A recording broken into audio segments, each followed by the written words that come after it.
እውነት ሰንበት ትምህርት ቤቶች በረን ወተን ማዳን ጀምረናል። እንጃ ትወጣላችሁ፣ የደከሙ እጆችን ታበረታላችሁ፣ የዛሉና የሰለሉ እጆችን ትደግፋላችሁ፣ ያዘኑ ልቦችን ታጽናናላችሁ፣ የፈረሱ ትዳሮችን ትጠግናላችሁ። ናይት ክለቡ በስቷል፣ ሺሻ ቤቱ በስቷል። ወገኖቼ እንዴት ባለ ወጥመድ ወጣቱ እንደተያዘ ታውቃላችሁ? ለእናንተ ምን ይነገራል? ከትላንት ይልቅ ዛሬ ብሷል።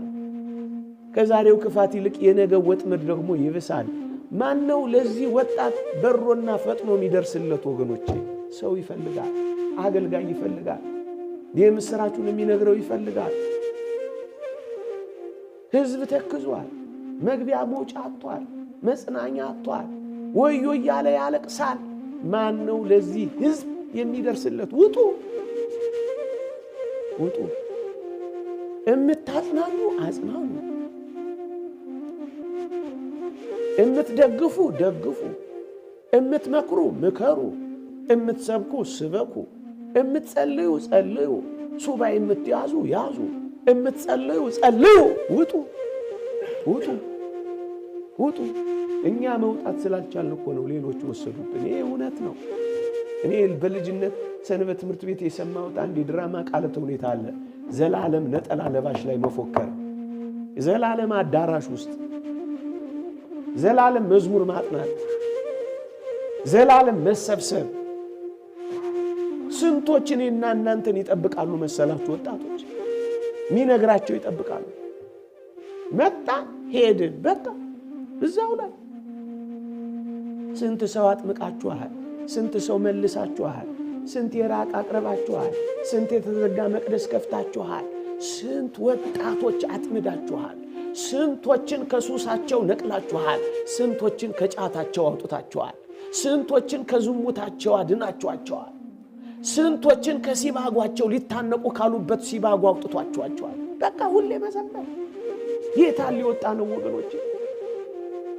ኢትዮጵያ ውስጥ እኮ ከ63% እስከ 70% እኮ ከ25 ዓመት በታች ነው። ቦታ እኮ ሊገኝልን አይገባም ነበር እኮ።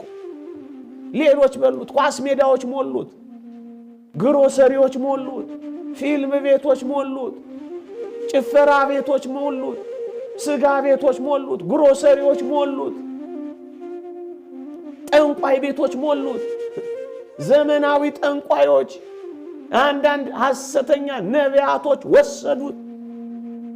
እዚህ ከቆመው መኪና በላይ ነግራችኋለሁ፣ እዛ ጋር ስመጣ የቆመው መኪና ይበልጣል። የታል ሊወጣ ነው? የታል የተጋደል ነው? የታል የበረታ ነው? ምዕመና ብዙዎች እኮ ተስፋ ያረጉን ነበር። ታውቃላችሁ አይደል? ብዙዎች ተስፋ ያረጉን ነበር። የአፍሪካዊ እንኳን ያለውን አልሰማችሁም? ሐመር መጽሔት ላይ በልጅነቴ ነው ያነበብኩት። እናንተ ኢትዮጵያውያን ለብዙ አፍሪካውያን መጥፋት ተጠያቂዎች ናችሁ ያለውን አፍሪካዊ አልሰማችሁም? ብዙዎች ተስፋ ያረጉ ነበር።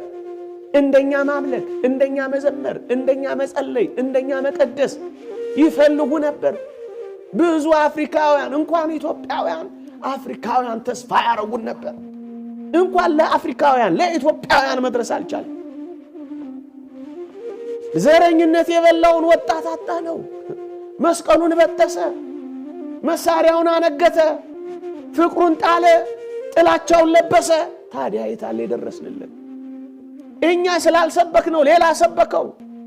እኛ ስላልደረስንለት ገዳይ ሆነ። ሟችም ገዳይም እኛ ሆን። የታለ የሰበክ ነው? ምዕመና የታለ የተጋደል ነው? የታለ እንዲሁ ዘግተን ማልቀስ፣ እንዲሁ ዘግተን መንጫጫት? ውጣ ውጣ! ኑሮ ተስፋ ያስቆረጠውን በዚህ ዓለም ተስፋ እንዳይቆርጥ የሚያጽናናው ይፈልጋል። ውጣ! ወዮ እያለ የሚያለቅሰውን እንባውን የሚያብስለት ይፈልጋል። ውጣ ውጣ! ሰልችቶት ተስፋ ቆርጦ ሃይማኖቱን ለመቀየር ያቆበቆባለ ውጣና አድነው። አልሰማችሁም? ሰምቻለሁ። እዚህ አንድ በጉራጌ አካባቢ ወለኔ የምትባል ቦታ የዛሬ 5 ይሁን 6 7 ዓመት የሰማሁታል። ሰልመው ብቻዋን የቀረች እናት አለች ያለ ሳነብ መቅደሱን እየከፈተች በገል ዕጣን እያደረገች መቅደስ አትከፍትም። ቤተ ክርስቲያኑ ተዘግቷል። ምን ታረጋለች? በቀዳዳው በበሩ በኩል ገል ዕጣን ይዛ ትሄድና እፍ እያለች ብቻዋን ታጥናለች። አሉ ሚነግራቸው ያጡ፣ ሚሰብካቸው ያጡ፣ ሚያጽናናቸው ያጡ። መቃብርህን ማን ይሸከማል ሲሏቸው ነው ጥልቅ የሚሉት። በቃ የታለ ያዝነው፣ የታለ የደረሰልን ከተማ የታለ ይወጣል። ጥምቀታችንማ እንደደመቀ ነው። እሰይ ከተማ ግን የታለ የሰበክነው አለ ጸንቷል። ያጋባችሁት ትዳር አለ፣ የዳራችሁት ትዳር ተባርኳል። የመጣው እኛ ጋር ቀርቷል። ደርሳችሁለታል። ና ወደ መስቀል ወጣ፣ በሮ ደረሰለት፣ አነጻለት። አሁንም የወጡ አገልጋዮች ያስፈልጋሉ። ከትላንቱ በላይ ዛሬ የሚበሩ አገልጋዮች ያስፈልጋሉ። የሚሰበሰቡ ብቻ አይደለም፣ የሚበሩ መዝሙር የሚቀሽሩ ብቻ አይደለም፣ የሚበሩ በሽንቁራቸው በኩል የሚቆሙ በተቀደደው ቦታቸው በኩል የሚደፍኑ አገልጋዮች ያስፈልጋሉ። ውጡ፣ ወጣቶች ላይ ድረሱላቸው። መቼ ነው የምናለቅሰው? ዛሬ ካላለቀስ። መቼ ነው የምንሸነፈው? ዛሬ ካልተሸነፈ። መቼ ነው የምንደነግጠው? ዛሬ ካልደነገጥን። መቼ ነው ወደ ልባችን የምንመለሰው? ዛሬ ካልተመለስን።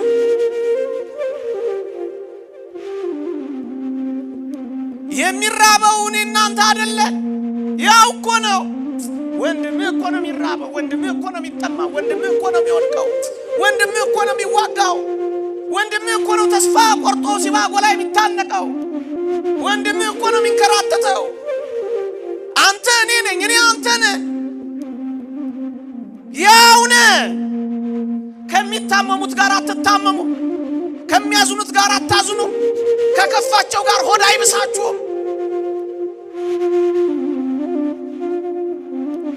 ዛሬ በውድ ካላለቀስን ነገ የምር የምናለቅስበት ዘመን ይመጣል። ትንቢት አይደለም የምናገረው፣ የእግዚአብሔር ቃል ነው የሚለው።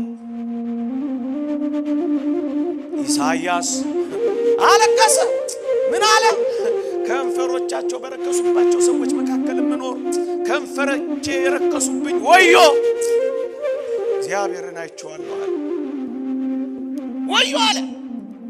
ያን ጊዜ እኔን በጣም የሚመስጠኝና የሚደንቀኝ አንድ ነገር ተደረገ። ምን ተደረገ መሰላችሁ?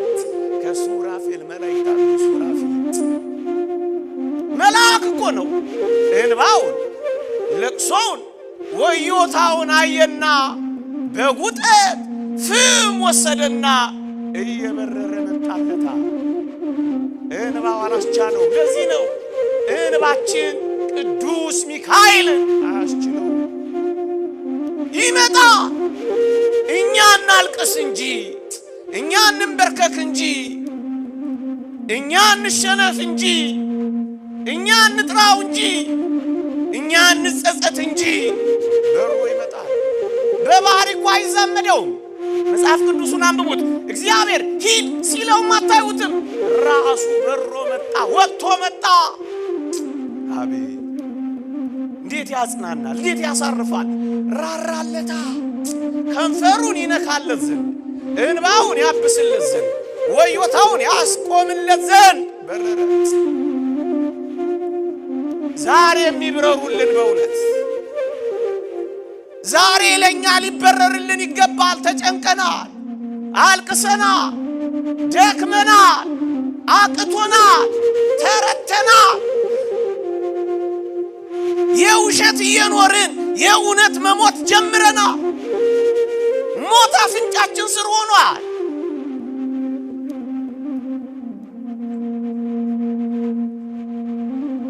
በግድ አስመላኪዎቻችን ወይ በውድ ካልሆነ በግድ እጃችንን መጠምዘዝ ጀምረዋል። ካላመለክ ስንዴ አልሰጥህም ማለት ችለዋል። ሰጪዎቹ ተረጂዎች ሆነናል። መስዋዕቶቹ ተለጋሾች ሆነናል። ነገር ተገላብጧል። እንደ እስራኤል የእግዚአብሔር ልጆች የነበሩት በባርነት ደምቀዋል። ጭቃ የሚያቦኩ ገለባ የሚያመላልሱ ሆነዋል። ኃያላኑ ተረተው ተዋል። እኛም እንደዚህ እንመስላለን። አምላክ እያለን እንደሌለን ተሰምቶናል። ሆድ ብሶናል፣ ከፍቶናል። እናስ የሚራራ መልአክ ያስፈልገናል። ለዚህ ነው በሩ